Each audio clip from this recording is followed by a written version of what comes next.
এই কথাই যেটা বুঝাইতে চাইছিলাম। আবু তালিব বললেন, বাতিজা চিন্তা করো না, আমি চাচা এখনো জীবিত আছি, তুমি যে সিদ্ধান্ত গ্রহণ করেছো চাচা হিসাবে তুমি আমাকে সর্ব অবস্থায় পাবে। এতই দিনের জন্য, ইসলামের জন্য, ভাতিজার জন্য সেই আবু তালিব নিজের জীবনকে উৎসর্গ করেছেন, দ্বীনের জন্য, ইসলামের জন্য সর্বক্ষেত্রে নবীজিকে সহযোগিতা করেছেন। কিন্তু উনি কিন্তু ঈমান নিয়ে যেতে পারেন নাই। কেন পারেন নাই? উনি নিজের ফিকির করেন নাই, উনি সমাজের চিন্তা করেছেন। এই দিনটা মক্কার মানুষের প্রয়োজন, সারা পৃথিবীর মানুষের প্রয়োজন। এই জন্য কিন্তু রাসূলকেও সহযোগিতা করেছেন, নবীজিকে কাফেরদের অত্যাচার থেকেও হেফাজত করেছেন। বিভিন্ন ক্ষেত্রে কাফের বেদিনরা আবু তালেবের ভাতিজা হিসাবে ছাড় দিত, সাহস পেত না আল্লাহ রাসূলকে অত্যাচার করতে। কিন্তু আবু তালিব ইসলামের জন্য, ভাতিজার জন্য, উম্মতের জন্য, মক্কার মানুষদের জন্য দ্বীন ইসলামের সহযোগিতা করেছেন বটে, উম্মতের ফিকির করেছেন বটে, কিন্তু নিজের ফিকির নিজে করেনি। হুজুর আপনাদের কথার না তাসির নেই, আপনাদের সভা সমিতি হেদায়েত পাওয়া যায় না, মনে হয় হুজুর হেদায়েতের মালিক। মানুষ এমন মনে করে। হুজুর আপনারা কেমন হুজুর হইছেন? আগের হুজুররা পানির মধ্যে ফু দিলে গেলাস ফাইটে যাইতো। কি বলেন আপনারা? আগের হুজুররা গিলাসে ফু দিলে কি যাইতো? ফাইটে যাইতো। আর আপনারা গেলাসে ফু দিলে, আপনাদের তাবিজ নিলে কোনো কাজই হয় না। ও হনাও হুজুর, আগিলাও হুজুর। এই তো সভা শান্তি হয়, তো মানুষ তো পরিবর্তন হয় না। এই সভা দিয়ে কি হবে? বলি না আমরা, কথা বলেন, বলি না? আগের হুজুরও নাই, হুজুরদের কথার মধ্যে তাসিরও নাই, হুজুরদের মধ্যে আমলও নাই, হুজুরদের ফু আর দুয়া এখন কাজে লাগে না। এটা কি হুজুর গুরু দোষ না নিজে গুরু দোষ? হ্যাঁ, ডাক্তার প্রেসক্রিপশন করেছে, ডাক্তার নিয়মাবলী দিছে, ওষুধ দিছে, লক্ষ লক্ষ টিহার হাইরা বলছেন, ডাক্তাররা আজ পর্যন্ত কেউ দুষলো না। ঠিক না বেঠিক? আজ পর্যন্ত কোন রোগী বললো না ডাক্তার বালা না। কারণ ওই যে দেখে ডাক্তার টেস্ট করছে, টেস্টগুলো পরীক্ষাগুলো দেখে ওষুধ দিছে, ওর তো কোনো কারিশমা নাই। হ্যাঁ, ওষুধ লেখছে, কাজে লাগছে না, ডাক্তার কেউ কেউ দোষে না। আর আমরা যদি একটু মুত্যা দেয়, যে একটা তাবিজ যদি দেই, মুতা যদি বন্ধ না হয়, হুজুর বালা না, হুজুর তাবিজ আর এখন কাজে লাগে না। আর যদি কোনো কবিরাজ 1000-1500 টাকা কথার কথা দিছেন, যদি কবিরাজের কাজ যদি নাও লাগতে পারে, নাও হতে পারে স্বাভাবিক, যদি না হইল ওই কবিরাজ রে 14 গোষ্ঠী কলাই ফেলাই। ঠিক না বেটি? 14 গোষ্ঠী। এই বাটপার হুজুর, এই সিটার হুজুর, আমি এই 1500টি আমার কাছ থেকে নিছে, কাজে আইছে না, ধর। হয় কি না এরকম? আর ডাক্তার যে আপনার কাছ থেকে একটু দেখিয়া ভালো করে কথাও বলে না, 1500, 1600, 2000, 2500 ভিজিট নিল, বালা করে আপনার রোগের কথাও জিগায় না, একটু দেখে আর প্রেসক্রিপশন করে। আপনি ওইটার ভিতরে এত শান্তি পান কেন? ওই জায়গায় টাকা বেশি খরচ করেছেন, বিভিন্ন প্রকার টেস্ট নিছে, অনেক কিছু নিছে, তো আপনি ওইটার প্রতি আস্থা আইছে। কিন্তু রোগ বালা মুসিবত যে আল্লাহর পক্ষ থেকে আসে এবং আল্লাহর পক্ষ থেকে ফয়সালা হয়, এইটা আপনার মেধায় কাজে লাগে না। কিন্তু এই যে হুজুরের ফু কাজে লাগছে না, হুজুর বালা না, ডাক্তাররা আজ পর্যন্ত বালা করে না। এখন আসেন, আপনার যে শরীরটা, এই শরীরটা যদি উপযুক্ত না হয় ওষুধ গ্রহণ করার, তাহলে কি আপনার শরীর ভালো হবে? বড়ির তো কোনো দোষ নেই, চিকিৎসার তো কোনো দোষ নেই, সবকিছু দেখে শুনে দেওয়া হয়েছে। হুজুরের ফু ঠিক আছে, হুজুরের তাবিজও ঠিক আছে, কিন্তু শরীর আপনার উপযুক্ত না। ঠিক না বে ঠিক? ওইটার আপনার শরীর উপযুক্ত না। আপনি আমার কাছ থেকে যে হেদায়েত চাচ্ছেন, যে হুজুরদের কথায় হেদায়েত হয় না, হুজুরদের কথা আগের মতো কাজে লাগে না, ওষুধ এখন আর ওই ডাক্তার নাই, কথার কথা, এই সবগুলো যে আমাদের কি যে দোষেন, আপনি কি সেই ওষুধ বা সেই চিকিৎসা বা সেবার উপযুক্ত কিনা সেই শরীরটা, এটা আপনি জানেন? আপনি আমাকে বলতেছেন হুজুর দোয়া করেন আমার যাতে একটা সন্তান হয়, 5 বছর পর্যন্ত দোয়া চাইছেন। হুজুর আমি যে 5 বছর পর্যন্ত দোয়া চাইলেন, সন্তান হইল না। কই হুজুর আমি তো বিয়ে করছি না। 5 বছর দোয়া চাইছেন, আপনি কি করছেন না, তাহলে সন্তান হবে? আপনি শারীরিক সক্ষমতা নাই, আপনি অসুস্থ, বা আপনার স্ত্রী অসুস্থ, আপনি আমার কাছে দোয়া চাইতে চাইতে শেষ করে বলছেন, তো এনু কি আমার দোয়ার দোষ হইছে না আপনি উপযুক্ত না? এজন্য হেদায়েত হয় না, হুজুরদের কথা তাসির নাই, এটা হুডালা বলা যাবে না। আমি সেই হেদায়েত পাওয়ার উপযুক্ত কিনা, যে চিকিৎসাটা আমার উপর, আমার রুহের উপর, আমার শরীরের উপর করা হয়েছে, আমার শরীরটা সেটার উপযুক্ত কিনা, এটা আগে আমাকে বুঝতে হবে। ঠিক এরকমই ভাবে এখন দ্বীনি মাহফিল দ্বারা, তাবলিগের দ্বারা, মসজিদ মাদ্রাসার খতিবের খুতবা দ্বারা, আলেমদের বয়ানের দ্বারা কাজ হয়, কিন্তু সেটা বুঝার ক্ষমতা আপনার আর আমার নাই। এই জিনিসটা বুঝাতে গেলে আল্লাহ রসুলের চাচা আবু তালেবের ঘটনা আপনাদেরকে খুলে বলতে হবে। চাচা আবু তালেব আল্লাহ রসুলের কলিজার টুকরা ছিলেন। আবার আবু তালেবের কাছে আল্লাহ রসুল সাল্লাল্লাহু আলাইহি সাল্লাম কলিজার টুকরা ছিলেন। সুবহানাল্লাহ। দাদার ইন্তেকালের পরে দাদা আব্দুল মুত্তালিবের ইন্তেকালের পরে চাচার কাছে দিয়ে গেছেন আবু তালিব, আমার এই কলিজার টুকরা নাতিনকে তোমার কাছে দিয়ে গেলাম। আবু তালিব নিজের সন্তানের মতো আল্লাহর রসুলকে মহাব্বত করেছেন, ভালোবেসেছেন। বিভিন্ন আরো লম্বা ঘটনা, সৌদিকে যাব না। কাফের বিদিনরা আল্লাহর রসুলকে মারতে চেয়েছিল। বুহাইরা রাহেব সংকেত দিয়েছিলেন যে আবু তালিব আপনার এই বাতিজা এক সময় নবী হবে, এদিকের ইহুদিরা আপনার বাতিজাকে হত্যা করে ফেলবে। তৎক্ষণাৎ সাথে করে নিয়ে এসেছিলেন। এইভাবে আল্লাহ রসুলকে আবু তালিব এত বেশি ভালোবাসতেন, নিজের কলিজার টুকরার সন্তানের চাইতে বেশি ভালোবাসতেন। কিন্তু কি হয়েছে, আবু তালেব কিন্তু ইসলামের জন্য অনেক ভূমিকা রেখেছিলেন। দিন প্রচার প্রসারের জন্য আবু তালেবের ভূমিকা কিন্তু কম ছিল না, অনেক ছিল। আল্লাহর রসুল মক্কার ভিতরে দ্বীনের পথে দাওয়াত দেন। মক্কার কুরাইশ নেতারা মিলে আল্লাহর রসুলকে হত্যা করবে, আল্লাহর রসুলের সাথে যুদ্ধ করবে, এই মনস্থির হয়েছে। কিন্তু একজন কুরাইশ নেতা বলে, শোনো, মুহাম্মদ কিন্তু যেন তেন ব্যক্তি না, তার চাচা আবু তালিব এখনো কুরাইশ নেতা বিজয় এখনো জীবিত আছে, এরপরে মুহাম্মদের উপর আক্রমণ করতে হবে, না হলে আমরা পারবো না। এবার মক্কার এই সমস্ত কাফের নেতারা আল্লাহ রসুলের চাচা আবু তালেবের দরবারে গেল, যাই বলে, আবু তালিব আপনার সাথে শেষ ফয়সালা করার জন্য এসেছি। আপনি হলেন আমাদের কুরাইশ নেতা, এখনো জীবিত আছেন। এখন আপনার বাতিজা আমাদের ধর্মের বিরুদ্ধে কথা বলে, আমাদের দেব দেবী মূর্তি পূজার অসারতার কথা বলে, মন্দ বলা বলি করে, এটা আমাদের আর ধৈর্য ধারণ করা সম্ভব নয়। আপনি আপনার ভাতিজাকে বোঝান, না হলে আপনার ভাতিজার মাঝখান থেকে আপনি সরে দাঁড়ান। আর যদি সরে না দাঁড়ান তাহলে ভাতিজার পক্ষ হয়ে আমাদের সাথে মোকাবেলা করেন। এমত অবস্থায় মক্কার কুরাইশ নেতারা বলতেছে, আবু তালিব তাহলে আপনাকে দুইটা অপশন দেয়া যায়। একটা অপশন হলো, হতে পারে বাতিদার কাছ থেকে আপনি দূরে সরে যাবেন, আপনার বাতিদার সাথে আমাদের মোলাকাত হবে, যুদ্ধ হবে। আর দ্বিতীয় অপশন হলো, কিছু জিনিস আপনাকে বলে যাই, আপনার বাতিজা যদি কোনো মক্কার কোনো সুন্দরী নারীকে বিবাহ করতে চায়, তাহলে সুন্দরী নারীর সাথে আপনার বাতিজার বিবাহ সম্পন্ন করে দেওয়া হবে। নাকি আপনার ভাতিজা মক্কার রাজত্ব চায়, তাহলে মক্কার রাজত্বও আপনার ভাতিজাকে দেওয়া হবে, তাকে মক্কার রাজা হিসাবে আমরা মেনে নিব। আর যদি সে কোনো ধন সম্পদ স্বর্ণ রূপার স্তূপ চায়, তাহলে মক্কার যত স্বর্ণ রূপা আছে তার সামনে স্তূপ করে দেওয়া হবে।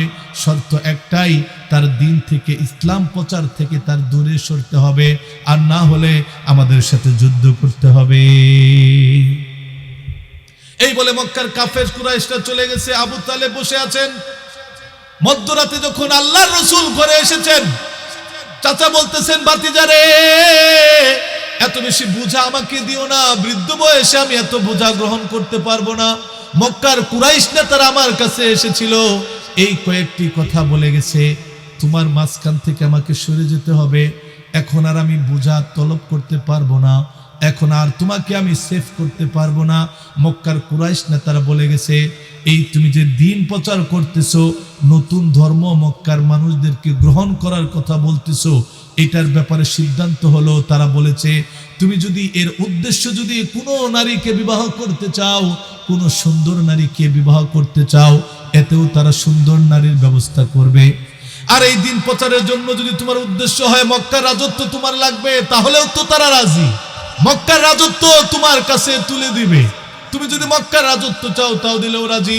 আর যদি তোমার উদ্দেশ্য যদি থাকে স্বর্ণ রূপা গ্রহণ করা, তুমি যদি মক্কার ভিতরে সবচেয়ে ধনাঢ্য ব্যক্তি হতে চাও, তাহলেও তারা মক্কার আনাচে কানাচে কালেকশন করে স্বর্ণ রূপার স্তূপ দিয়ে দিবে। তোমাকে ধনাঢ্য ব্যক্তি মক্কার ভিতরে 1 নাম্বার ধনাঢ্য বেশি তুমি থাকবা। এমত অবস্থায় আল্লাহ রাসূল শক্তি দিয়ে বললেন, চাচা যান, তারা যদি আমার ডান হাতে সূর্য আর বাম হাতে চন্দ্র এনে দেয়, এরপরও আমি দ্বীন ইসলাম থেকে বিচলিত হব না, সরে যাব না। আল্লাহ রাব্বুল আলামিন যে দায়িত্ব আমাকে দিয়েছেন, ইয়া আইয়ুহার রাসূল বাল্লিগ মা উনজিলা ইলাইকা মির রাব্বিক ওয়া ইল্লাম তাফআল ফামা বাল্লাগতা রিসালাতা ওয়াল্লাহু ইয়াসিমুকা মিনান নাস। আল্লাহ রাব্বুল আলামিন বলেছেন যে রিসালাতের দায়িত্ব, যে দ্বীনের দায়িত্ব আল্লাহ রাব্বুল আলামিন আমাকে দিয়েছেন, এটাকে সমাজের ভিতরে প্রচার প্রসার করা আমার দায়িত্ব। ওমা বাল্লাগতা রিসালাতা, আর যদি রিসালাতের দায়িত্ব পালনে যদি অবহেলা করি, তাহলে হাসরের ময়দানে আল্লাহ রাব্বুল আলামিনের কাছে হিসাব দিতে হবে। সুতরাং আমি ভয় করি না, ভয় আমার মধ্যে নাই, কেননা রব্বে করিম আমাকে বলে দিয়েছেন আল্লাহু ইয়াসিমুকা মিনান নাস।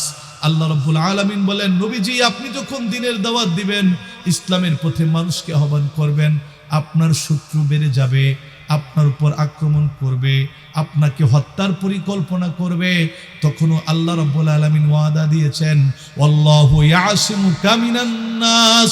আল্লাহ রাব্বুল আলামিন সেই সমস্ত ইসলামের শত্রুদের থেকে আমি নবীজিকে হেফাজত করবে।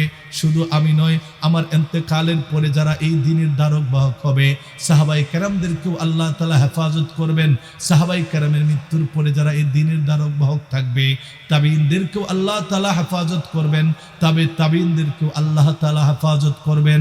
এইভাবে আইম্মে মুস্তাহিদিন, উলামায়ে রাশিদিন, এইভাবে আইম্মে মুস্তাহিদিন মাযহাবের ইমামগণ পরবর্তীতে উলামায়ে কেরাম পর্যন্ত যারা দ্বীনের পক্ষে, হকের পক্ষে থাকবে, তাদের শত্রু আসে আর যাবে, কিন্তু আল্লাহ রাব্বুল আলামিন ইসলামকে সমাজের ভিতরে বিজয় দিবেন।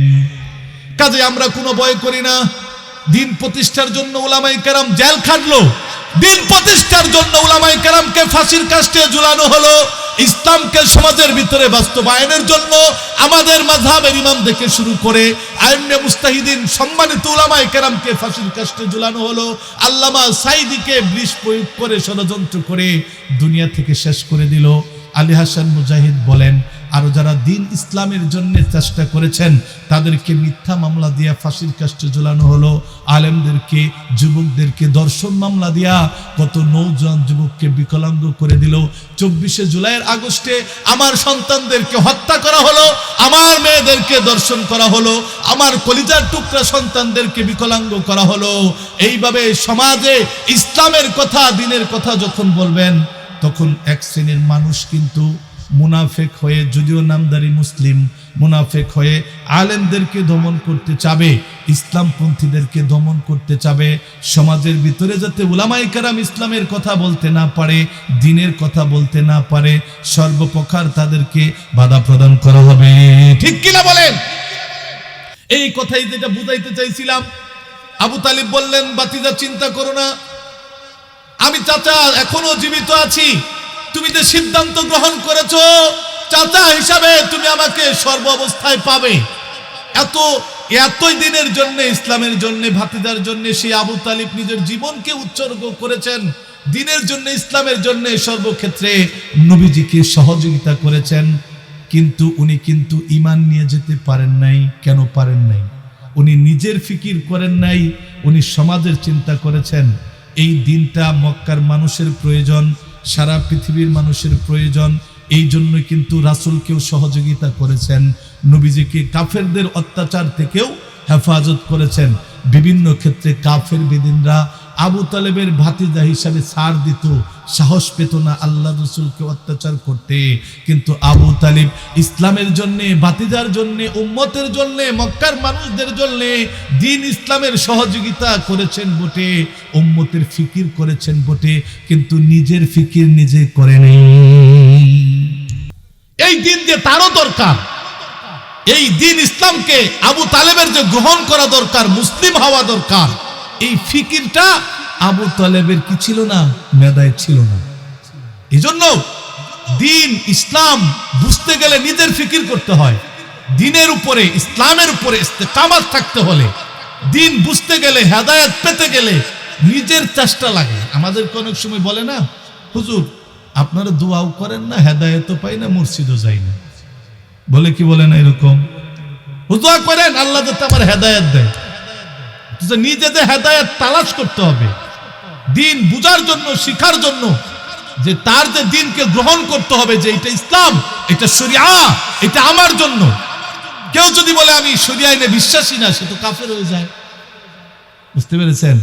কেউ যদি বলে আমি শরীয়তের আইনকে বিশ্বাস করি না, পালন করি না এক জিনিস, বিশ্বাস করি না আরেক জিনিস। মাসআলা বুঝবেন, দিনের মূল বিষয়কে, দিনের হুকুম আহকাম বিশ্বাস করা, এটা হলো মূল। কেউ যদি পালন না করে এর জন্য সে সাজাপ্রাপ্ত হবে, গুনাহগার হবে। কথার কথা, আপনি নামাজ পড়েন না কিন্তু নামাজ বিশ্বাস করেন, ঠিক না? কি বলেন আপনারা? নামাজ পড়েন না কিন্তু কি করেন? নামাজকে বিশ্বাস করেন যে সালাত ফরজ বিধান, এগুলো পালন করতে হবে, কিন্তু করেন না, কিন্তু বিশ্বাস আছে, আপনি কাফের হবেন না। কিন্তু কেউ যদি বলে আমি নামাজকে বিশ্বাস করি না, শরীয়তের এই আইনকে আমি অবজ্ঞা করি, বিশ্বাস করি না, সে মুসলমান থাকবে না, কাফের হয়ে যাবে। যদি বলেন কেন? সে এটা বিশ্বাস করে নাই। বিশ্বাসের নামই তো ঈমান, আকীদা।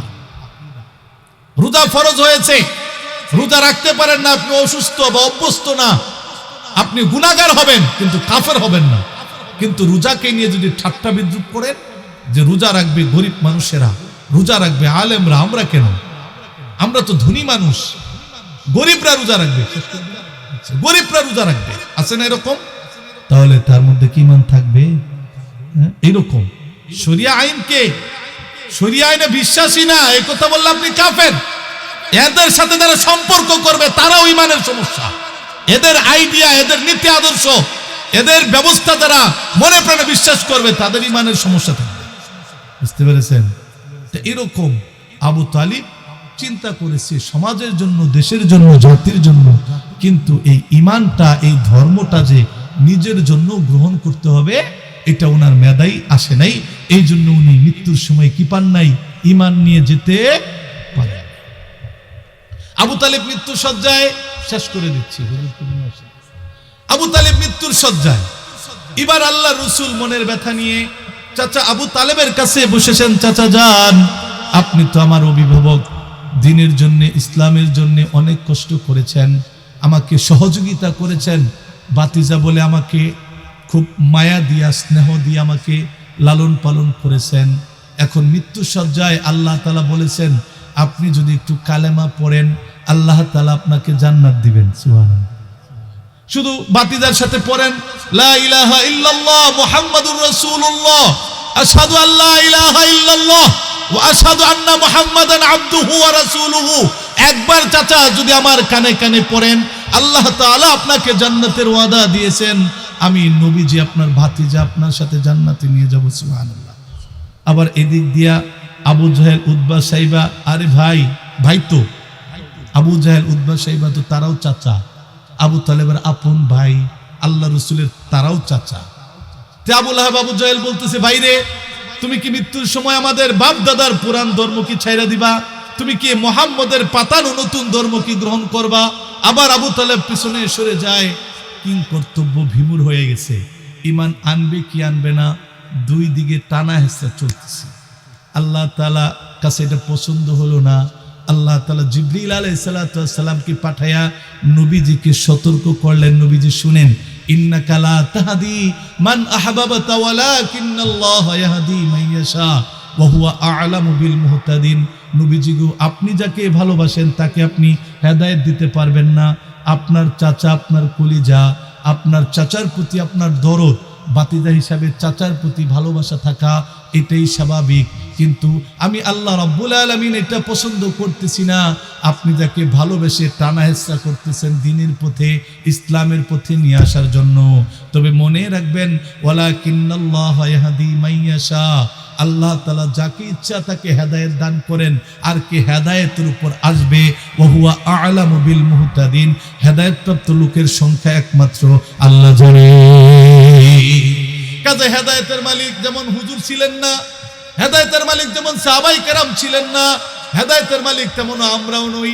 উলামায়ে কেরাম দিনের কথা বলি রাতে রাতে ঘুরে ফিরিয়ে অন্ধকার রাতে। এই যে আমার ভাই কত দূর থেকে এসেছেন, আমি অনেক দূর থেকে এই কুয়াশাপূর্ণ রাতে এসেছি। এই যে যে কথাগুলো বলতেছি, আমি হেদায়েতের মালিক নই, তবে দিনের কথাগুলো, হেদায়েতের কথাগুলো আপনাদেরকে আমরা শোনাতে পারবো। এই মাহফিলের আয়োজন কেন করেছেন?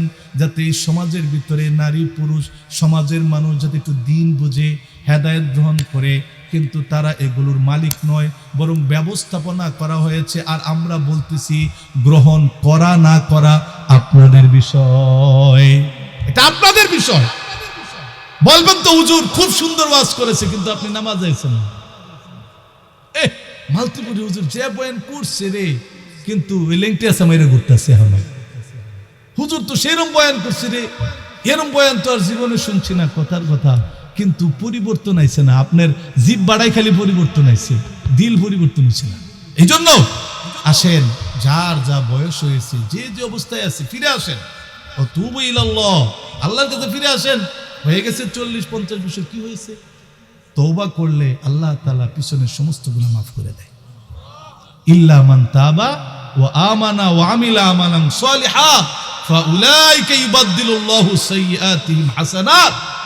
আপনি তওবা করেন, আবার নতুন করে ঈমান আনেন, আবার নতুন করে আমল শুরু করেন। কি হয়েছে? আপনার বয়স 80 বছর হয়ে গেছে, আল্লাহ যদি ক্ষমা করে দেন কারো যায় আসে? আল্লাহ তো এক সেকেন্ডে 50-60 বছর গুনাহ মাফ করে দেন, খালি বান্দার হকটা বাদ দিয়া। এটা আমরা কয়াত লাগাই না, বান্দার হক কিন্তু তার কাছে মাপ চাইতে হবে। বাড়ি পুরাইছেন, গাড়ি পুরাইছেন, মানুষ মারছেন, জমিন একটা দিয়ে রাখছেন, বোনের ওয়ারিস দেন না, ফুফুর ওয়ারিস দেন না, এতিম ভাতিজাকে তার সম্পত্তি বুঝিয়ে দিচ্ছেন না, এটা হলো বান্দার হক। ওগুলো আবার তওবা করলে মাফ হয় না, পাওনা মিটাই দিয়ে তওবা করা। আল্লাহর হক যা আছে আল্লাহ তাআলা ক্ষমা করে দেন বান্দা তওবা করলে। ফাউলাইকা ইউবাদদিলুল্লাহু সাইয়্যাতিহিম হাসানাত।